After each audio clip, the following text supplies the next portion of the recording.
হাড় কাঁপানো ঠান্ডার আমেজ কাটিয়ে রাজ্যে এখন বসন্তের আগাম আগমনী বার্তা। আলিপুর আবহাওয়া দপ্তরের সাম্প্রতিক পূর্বাভাস অনুযায়ী একের পর এক পশ্চিমী ঝঞ্ঝার উপস্থিতিতে উত্তরে হাওয়ার পুরোপুরি বাঁধা পাচ্ছে, যার ফলে কলকাতা সহ দক্ষিণবঙ্গের জেলাগুলিতে শীতের দেখা মেলা ভার হয়ে দাঁড়িয়েছে।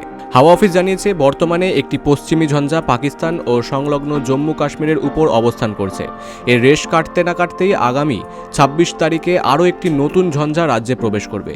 এই জোড়া ঝঞ্ঝার প্রভাবেই পশ্চিমবঙ্গের পারদ বর্তমানে ঊর্ধ্বমুখী। আগামী ৭ দিনে তাপমাত্রার বড় কোনো পতন ঘটার সম্ভাবনা নেই, বরং জেলাভেদে তাপমাত্রা আরও প্রায় ২ থেকে ৩ ডিগ্রি সেলসিয়াস পর্যন্ত বাড়তে পারে। বর্তমানে কলকাতা, হুগলি, ২ চব্বিশ পরগনা, ২ মেদিনীপুর, বাঁকুড়া, পুরুলিয়া সহ বর্ধমান এবং দক্ষিণবঙ্গের প্রায় সব জেলাতেই ভোরের দিকে প্রবল কুয়াশা দেখা যাচ্ছে। ঝাড়গ্রাম থেকে মুর্শিদাবাদ সর্বত্রই দৃশ্যমানতা ২০০ থেকে ৯৯৯ মিটারের মধ্যে নেমে এসেছে। বিশেষ করে উত্তর ও দক্ষিণ চব্বিশ পরগনা, নদিয়া ও বীরভূমের মতো জেলাগুলিতে অধিক কুয়াশার কারণে জনজীবন ও যান চলাচল ব্যাহত হওয়ার আশঙ্কাও তৈরি হয়েছে। অন্যদিকে উত্তরবঙ্গের সমতলের জেলাগুলিতে শীতের আমেজ কিছুটা বজায় থাকলেও সেখানের প্রধান সমস্যা হয়ে দাঁড়িয়েছে ঘন কুয়াশা। জলপাইগুড়ি এবং কোচবিহারের জেলায় আবহাওয়া দপ্তরের বিশেষ সতর্কতা জারি করেছে।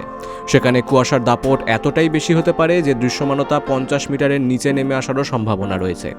উত্তরের জেলাগুলিতে আগামী ৫ দিন সর্বনিম্ন তাপমাত্রার খুব একটা হেরফের হবে না এবং পারদ ১০ থেকে ১৫ ডিগ্রি সেলসিয়াসের মধ্যেই ঘোরাফেরা করবে।